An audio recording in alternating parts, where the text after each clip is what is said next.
Welcome to Ask the Insider. On this episode of Ask the Insider, we are going inside the doghouse, exploring allergies to pets. I'm Becky Rosenberger, a clinically practicing PA for well over 20 years, and I am here with my friend and colleague, Gabe Ortiz. Gabe, would you introduce yourself? Thank you, Becky. Yes, I am Gabe Ortiz. I am a physician assistant. I've been a PA over 30 years. The majority of that time I've spent in pediatric pulmonary and allergy, actually talking to many patients about allergy to pets. And we are here at the largest allergy conference in the United States, the American Academy of Allergy, Asthma, and Immunology, where we have thousands of allergists that are here to learn the hottest science. And we are here with a little special guest that we have. This is Cooper. And Cooper is here because we are highlighting allergies to pets. Is Cooper one of those animals? Cooper's going to leave us now. Thank you, Cooper. You cannot control the dogs. We won't put Cooper in the doghouse, though. But we are here today talking about pet allergies, and Gabe and I thought that this was a great opportunity for us to bring you some examples and cases that we've seen in clinical practice, and it may sound similar to some of the symptoms that you may have experienced or your friends and family have. And so why don't we kick things off, Gabe, and can you tell us about a case that you remember from clinical practice that had to do with pet allergies? Yeah, a really good case that I have. I was seeing a 5 or 6 year old little boy who had those regular symptoms of allergic rhinitis, runny nose, itchy watery eyes, maybe a little bit of sneezing. And so proceeded to talk to the mother about testing for allergic triggers. So as we proceed to talk about the testing for allergic triggers, that does involve finding out whether or not his new puppy was one of his allergic triggers. So luckily we did get those test results and made some changes in his life. But it sounded like you told me he was crying. He was really upset about what was going to happen potentially if he found out he was allergic to the dog. Right. So as I was talking to the mother about testing, the child started crying. I thought he was crying maybe because we were talking about doing a blood test for allergy. But as it turns out, he assumed that when we were talking about his allergic triggers, that he might have been allergic to the dog, and I might have to tell him to get rid of the dog. So as it turns out, we did some management for him, and he was able to keep the dog.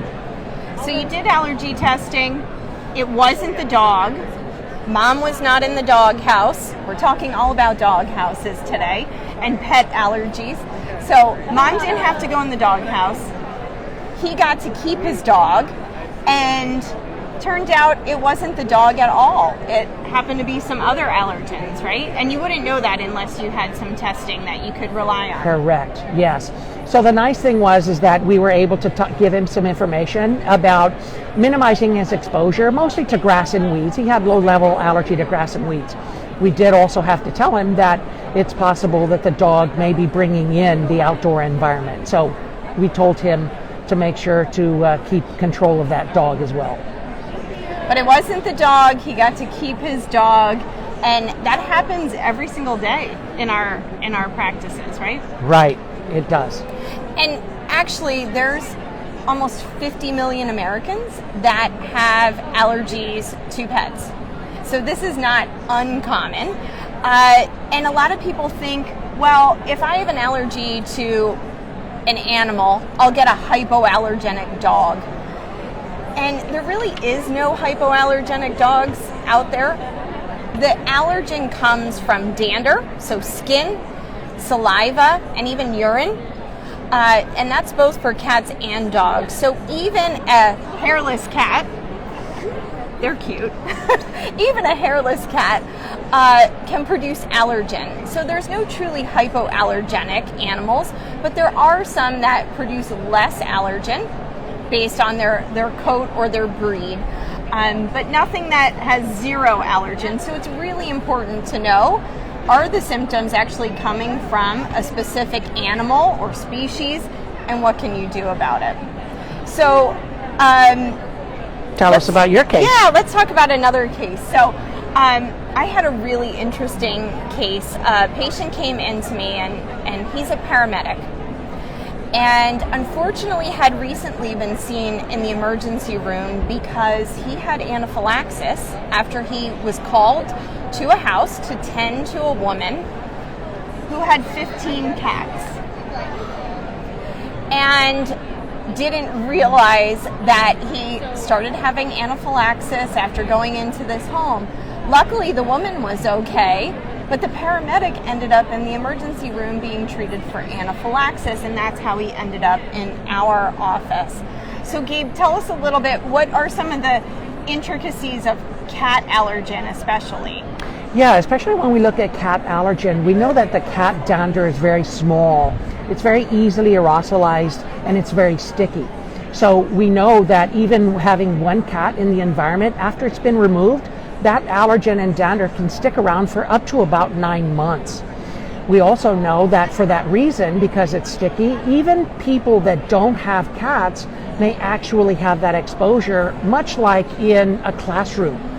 Someone in the classroom may have a cat and they would bring that dander in on their clothing.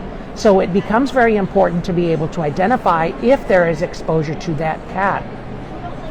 Much like Cooper sitting on your lap today. Now we have dog dander on us. And so cats are always grooming themselves also, and there's allergen in the saliva. So as they groom themselves, that stickiness rubbing up against the walls as they like to do it, it makes sense why it sticks around for so long. Not just on people or their clothing, but certainly in houses. And so my patient, the paramedic, going into a house with 15 cats, you can imagine that level of cat allergen that was there.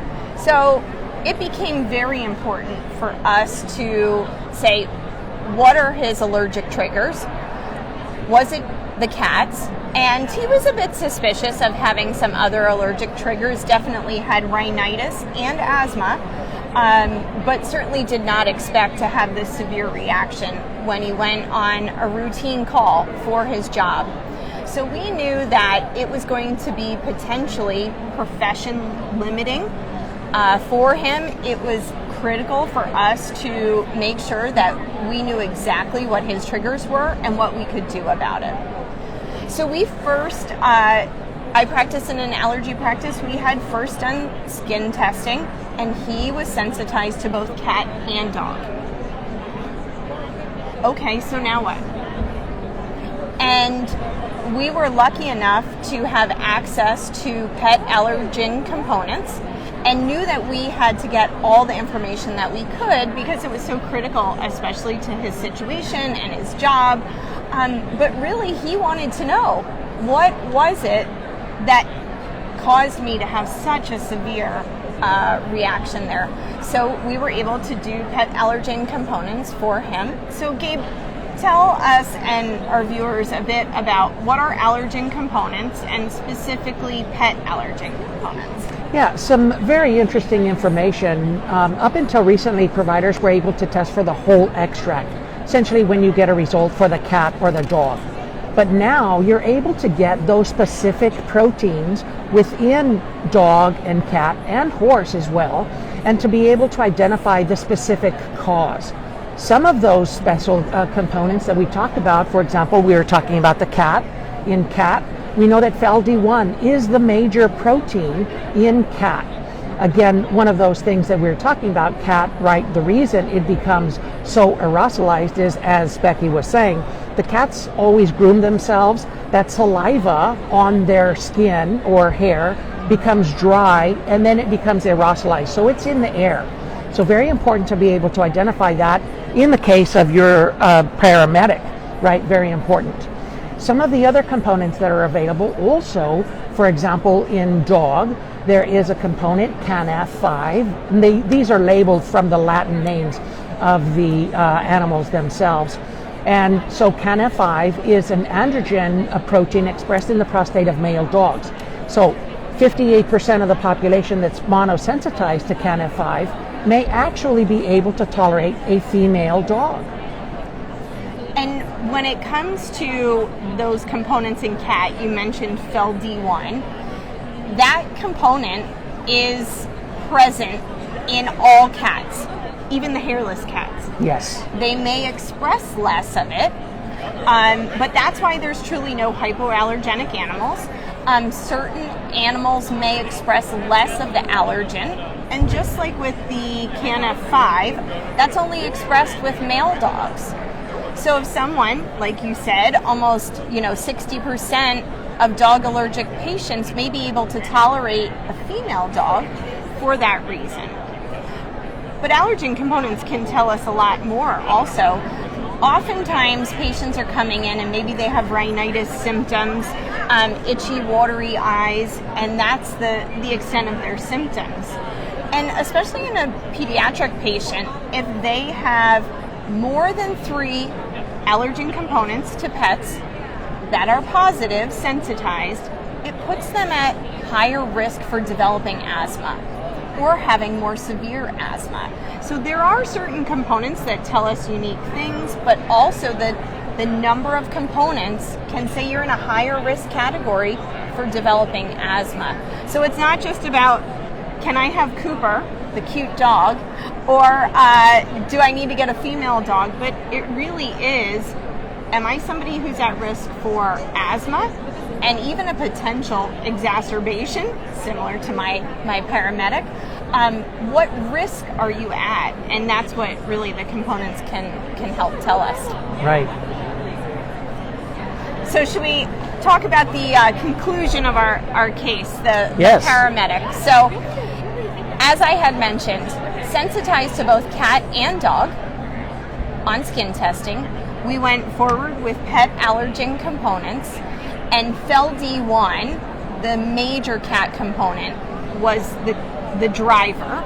There were cross-reactive components. So there were components that you see in both cats and dogs, but it was the cat that really was driving it, and dog was just cross-reactive.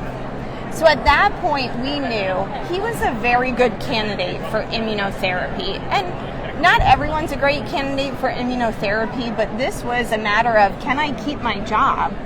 What is that next call going to look like? What is my next exposure going to look like? So we knew he was a great candidate for immunotherapy, but that we were only going to need to treat him for cat.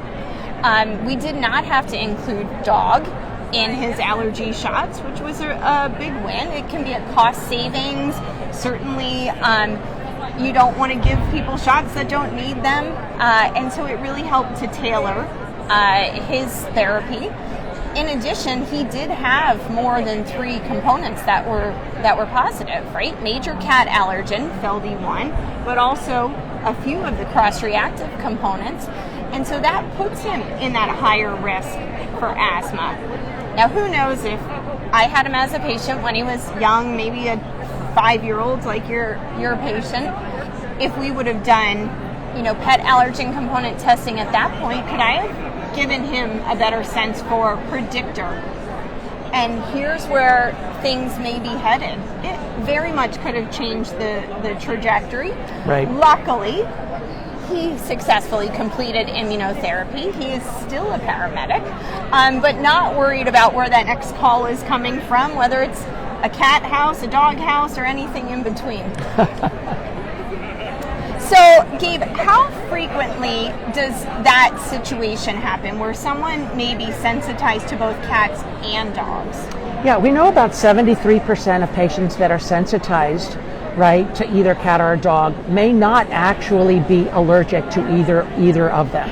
But many times they can be positive to both at the same time. Right, and not truly allergic to both. And that's really where components can help to give us some more detailed answer. So we don't have to put anyone else in the doghouse, along with Cooper. So now we gave 2 extremes on our cases, right? You had a patient that had symptoms and it wasn't the dog, definitely had some seasonal allergens. I had a patient, it was cat and definitely had some significant symptoms.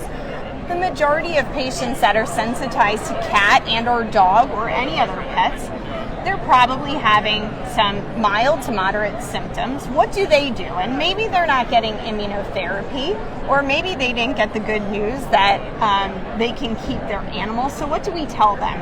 Yeah, so many times the best thing is to minimize exposure. The best thing you can do, for example, is no pets in the bedroom is a good start. Since we spend so much time in the bedroom, having pets in the bedroom can actually, either in the case of a cat, increase the dander in that bedroom, or in the case of a dog, right, that goes outside maybe during the spring season and brings in the outdoor environment. So keeping them out of the bedroom is one thing, washing them frequently may be another thing. And then, of course, as you mentioned with your patient, right, if they find that there are medications that maybe don't help them, maybe they can try, there is a cat food, Purina Live Clear, that actually minimizes the amount of FALD1, that major protein, in the environment. And if that doesn't work, then they may go on to proceed to that immunotherapy or allergy shots, as Becky's patient did. So treat the cat for the person's allergies. Right. That's pretty unique. Right. Right. And certainly, we talk a lot about the bedroom. Hopefully, we spend a third of our lives sleeping, or certainly in the bedroom. And so it can be as simple as, when you leave the house, close the bedroom door so that the pets don't go in there during the day, and really make that a safe sleep zone and decrease the level of allergen that may be in that bedroom. I know that patients are not going to get rid of their animals. Certainly I would not get rid of my dog, and I'm guessing Gabe wouldn't either. And so we have to think of what are critical things that can be done that are easy and efficient, scientifically backed, to help lower the amount of allergen. It's always a trick question that I like to ask students. What is the number one treatment for allergies? And sometimes they give answers with medications, but the number one treatment is avoid what you're allergic to. Unless you know what that is, it's impossible to do. Right, right. You bring up a good point, right? And it's nearly impossible to know the things that you need to avoid unless you test. So you should test to find out what that specific trigger is. So we have a couple of questions that are coming in, and one of them is, what do we tell patients, right? So we have some people listening today that have symptoms. They may say, I think I could be one of those patients. I don't know if it's cats, dogs, both. Maybe it's something outdoor allergen as well. What do I do? So yes, talk to your healthcare provider about that. But what happens if you go to your healthcare provider and you ask them about something they're not familiar with? Well, that's part of the reason why we're here today. Right. We are at the largest allergist conference in the U.S., and we're here really talking about advocating so that the healthcare providers can learn. I mean, we both went to medical school, and it's pretty easy to forget what you learned in school. You always have to keep up continuous learning. And so in case you missed the beginning of our Instagram, we had a really cute dog named Cooper that was sitting with us. So we're at this conference highlighting dogs, letting people come and ask questions. What are pet allergen components? How do I utilize them? And so, do you have any other advice, Gabe, if someone came into your practice and asked you about something that you were unfamiliar with? Or what can the patients do to help advocate for themselves? Right, yeah, that's a good question. There are a lot of answers that you can get on social media. One of them is Allergy Insider, right? You can get all of that information, talk to them. We would hope that if this is a provider that maybe is an allergist, he would be at this meeting.